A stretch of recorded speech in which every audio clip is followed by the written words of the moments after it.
네, 오늘의 말씀을 통해서 종교인가 삶인가 라는 주제로 함께 말씀을 나누도록 하겠습니다.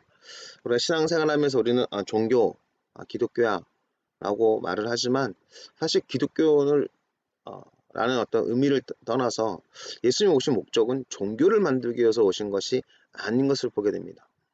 예수님이 이 땅에 오신 것은 새로운 종교를 일으켜가지고 종교의 창시자가 되기 위해서 오신 것이 아니라 사람들에게 생명을 주러 오셨다라는 사실들을 보게 됩니다. 그렇기 때문에 이 생명이라는 단어를 우리가 그냥 생명이라면 마치 종교적인 어떤 용어로 생명을 생각하니까 우리의 삶, 우리의 생활 이런 부분에 대해서 연결시키기 위해서 오늘 주제를 종교인가 삶인가 라는 주제로 함께 말씀을 나누도록 하겠습니다.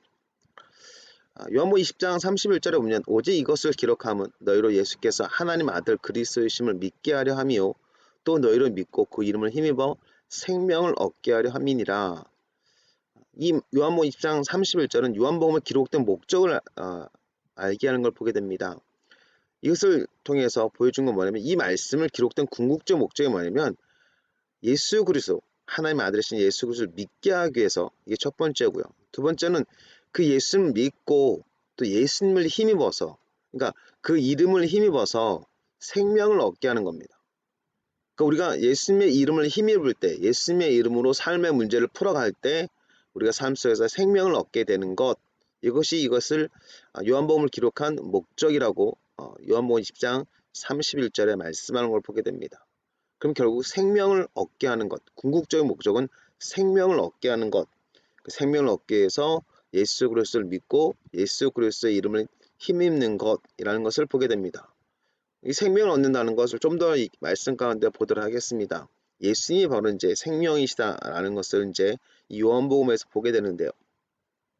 요한복음 1장 3절과 4절에 보면 만물이 그로 말미암아 지은 바 되었으니 지은 것이 하나도 그가 없이는 된 것이 없느니라. 그 안에 생명이 있었으니 이 생명은 사람들의 빛이라. 사실 요한복음을 보다 보면 만물이 예수님으로 말미암아 지어졌다라고 말씀하고 있습니다. 그리고 만물이 움직이는 모든 생명들, 이 생명 안에 있는 모습들을 보면서 그가 없이 된 것이 아무것도 없다는 겁니다. 그거 없이 된 것이 아무것도 없고 그로 말미암아 됐기 때문에 생명 넘치는 이 땅을 바라보면서 예수님의 궁극적인 목적은 사람들에게 생명을 주는 것이라는 것을 보게 되죠. 우리가 살아가는 동안 근심과 걱정의 삶을 사는 것이 아니라 생명의 삶을 살기를 원하시는 것이 주님의 뜻인 것을 보게 됩니다. 생명 있는 삶을 살기를 원하신 것이죠. 활기차기를 원하시는 것이고 활동력 있고 사람들이 어떤 담대한 도전할 수 있고 용기를 낼 수 있는 그런 기쁨의 삶을 사는 것, 이것이 바로 예수님이 오신 목적이라는 것을 이 말씀들 가운데서 보게 됩니다. 그것이 빛의 삶이죠. 어둠의 삶은 근심과 걱정과 두려움과 낭만과 좌절의 삶이었다면 이 생명을 통해서 빛의 삶을 살 수 있다라는 것, 소망을 품고 살 수 있고 생명 넘친 활기찬 삶을 살 수 있다라는 것을 보게 됩니다. 요한복음 6장 35절에 보면 예수께서 이르시되 나는 생명의 떡이니 내게 오는 자는 결코 줄이지 아니할 터요 나를 믿는 자는 영원히 목마르지 아니하리라 하셨습니다. 결코 줄이지 않는데요. 배고픔을 경험하지 않는다는 겁니다. 굶어 죽지 않는다는 의미가 되겠죠. 예수님께 오는 자들은. 예수를 믿는 사람들은 예수님께서 공급해 주신다는 겁니다. 일용한 양식을 주시고 필요한 것들을 공급해 주시고 우리를 하여금 우리가 걱정과 근심한다고 해서 필요한 것이 오지 않잖아요. 그런 걱정, 근심을 떠나서 우리 안에서 자유함과 기쁨을 누릴 수 있도록 이끌어 주신다라는 것이 바로 이 말씀 가운데서 발견되는 뜻이라는 것을 보게 됩니다.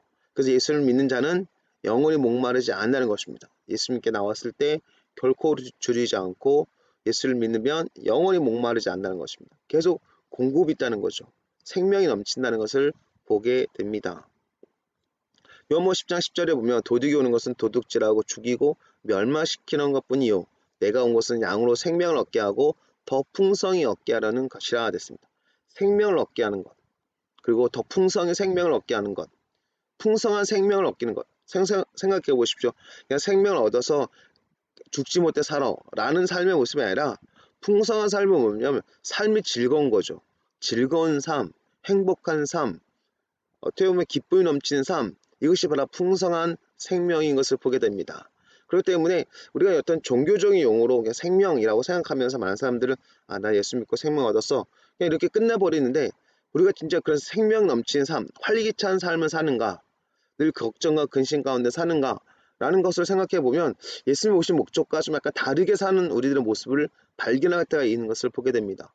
우리가 기쁨이 넘치고 활기차기를 원하고 두려움 없이 낙심하는 마음 없이 진짜 풍성한 생명을 얻기 위한 풍성한 생명, 기쁨이 넘치는 삶을 살기 위해서 예수님 오셨다.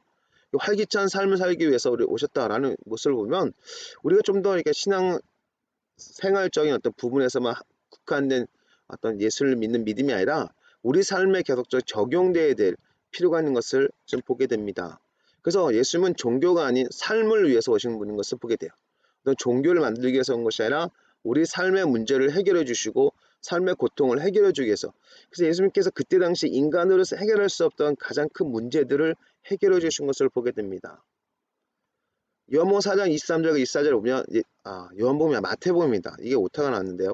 예수께서 온 갈릴리에 두루 다니사 그들의 회당에서 가르치시며 천국 복음을 전파하시며 백성 중에 모든 병과 모든 약한 것을 고치시니 그의 소문이 온 수리아에 퍼진지라 사람들이 모든 앓는 자 곧 각종 병에 걸려서 고통당하는 자, 귀신 들린 자, 간절하는 자, 중풍병자들 데려오니 그들을 고치시더라. 예수님께서 갈릴리를 두다니면서 하신 일은 뭐냐면 가르치시고 복음을 전파하시고 모든 병과 모든 약한 것을 고치셨다는 겁니다.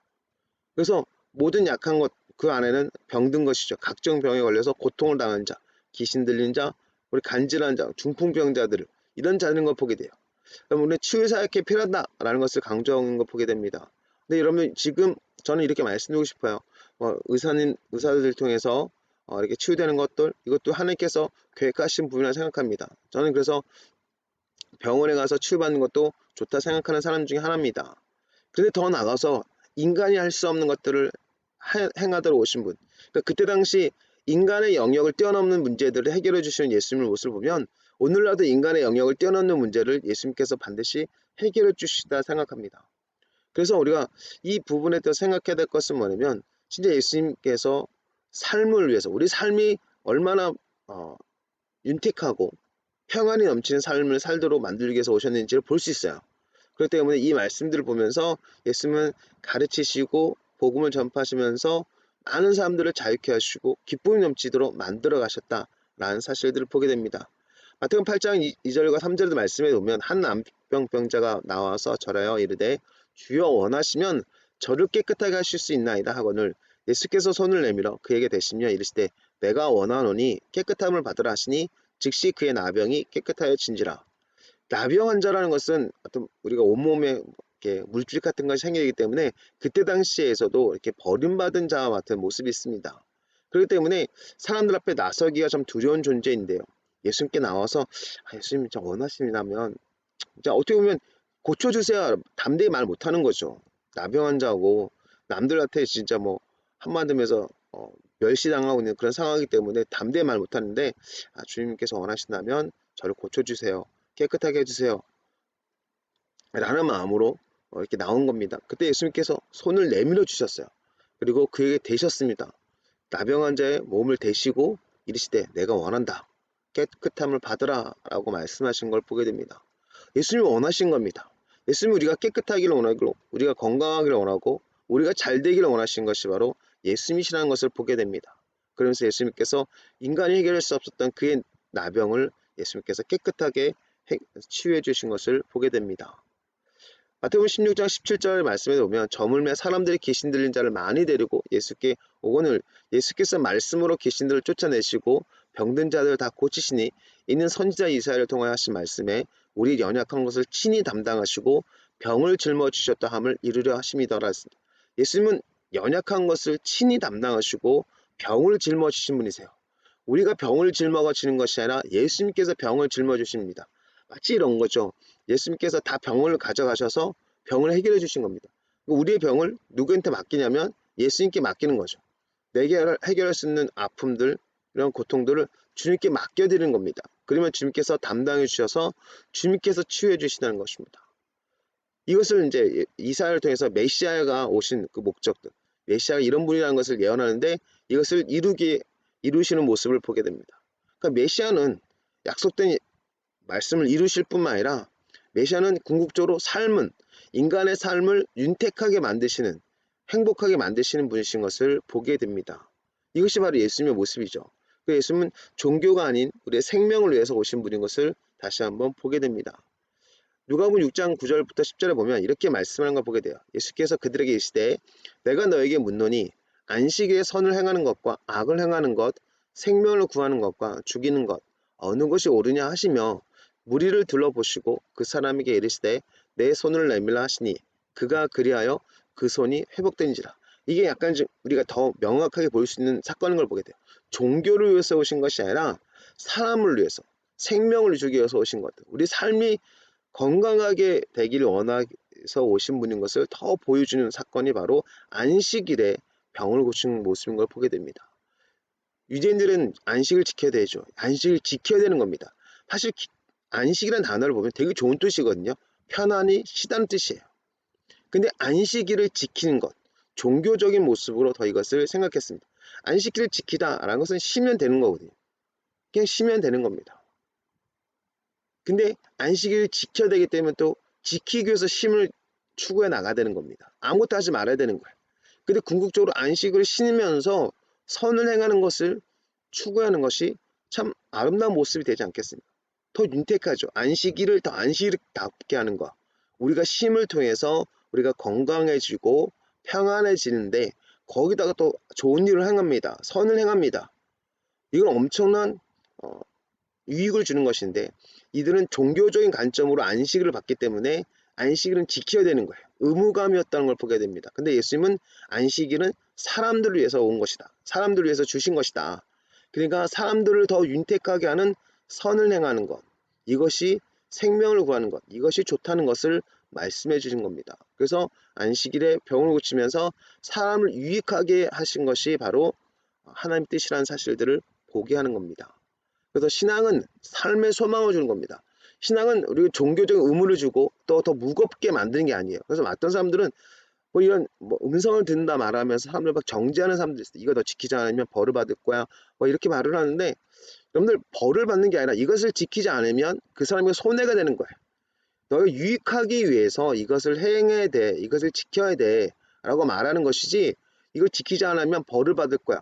두려움을 주는 태도는 잘못된 거란 겁니다.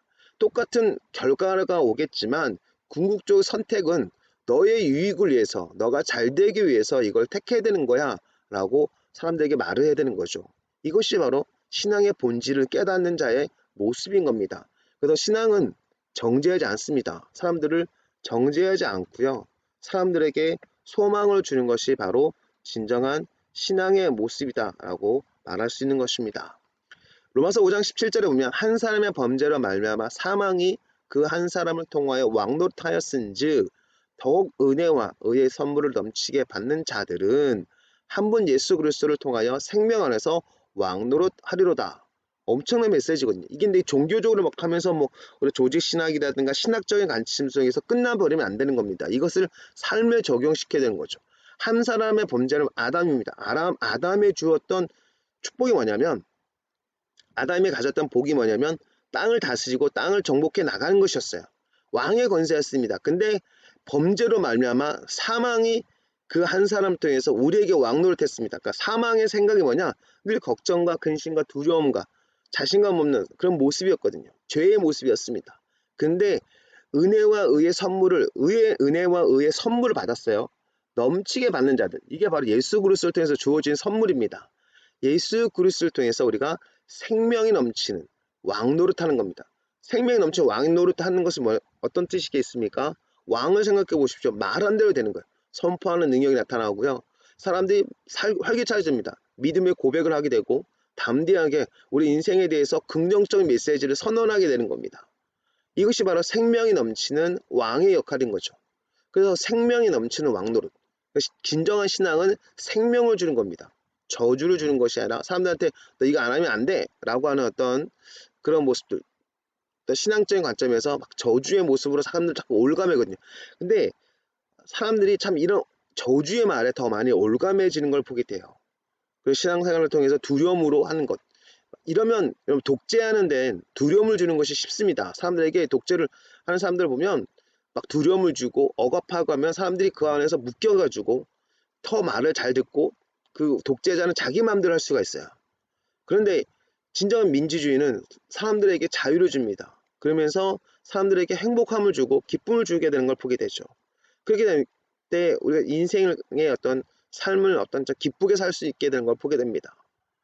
그러면 어떻게 보면 이 말씀들 속에서 하나님께서 원하시는 궁극적 목적은 뭐냐면 우리가 왕의 역할을 통해서 자유와 기쁨으로 살기를 원하신 것을 보게 됩니다.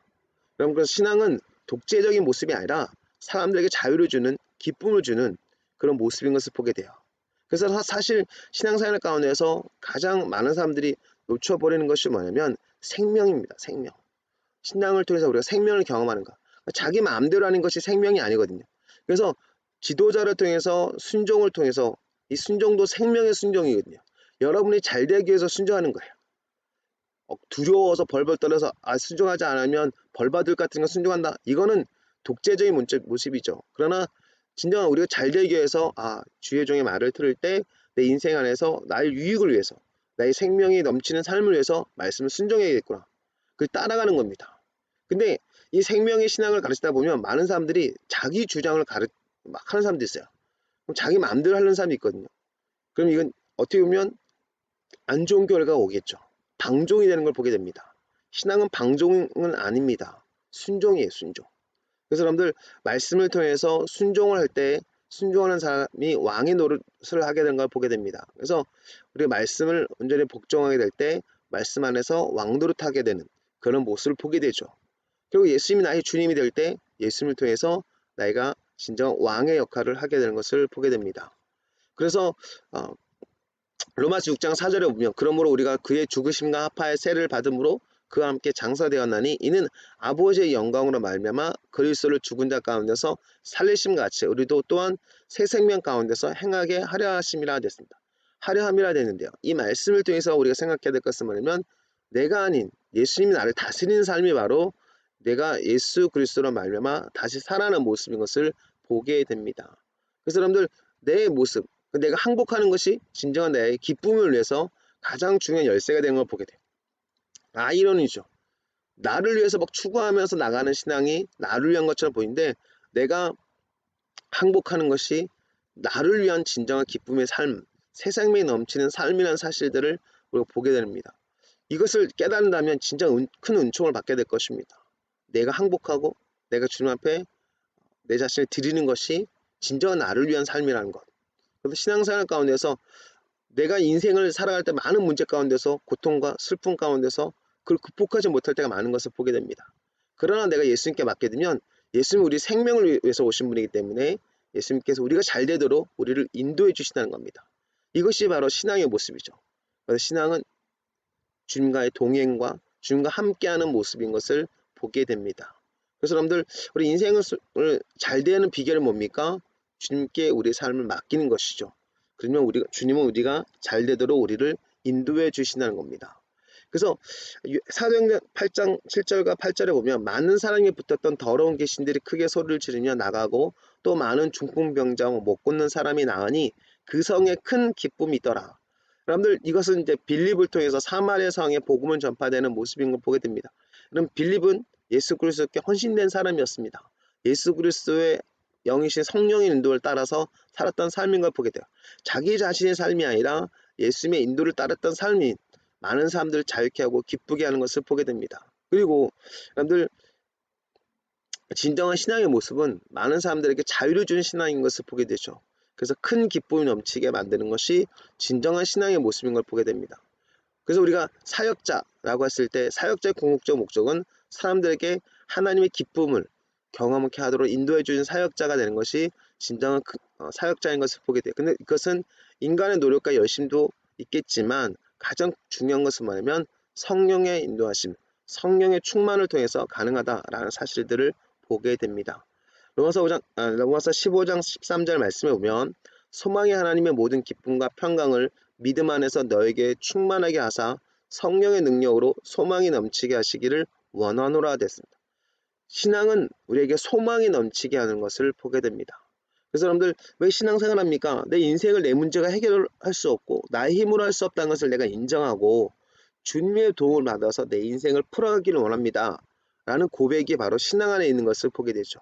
그래서 여러분들 이 말씀들을 통해서 우리가 진정한 삶, 우리 진정 기쁨이 넘치고 풍성한 삶을 위해서 내가 예수를 믿습니다. 그리고 예수를 통해서 내 모든 문제를 풀어가겠습니다. 예수님과 함께 내 삶의 문제를 해결하겠습니다.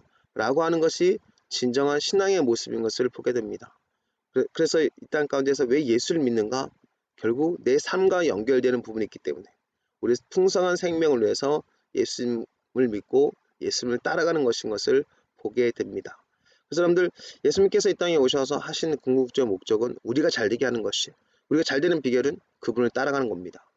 그래서 여러분들 내 고집대로 내 반항하는 모습으로 사는 것이 아니라 내 자신을 주님 앞에 드리고 주님과 함께 동행하는 것, 이것이 진정한 축복의 삶이고 생명 넘치는 삶인 것을 깨닫게 되는 것이죠.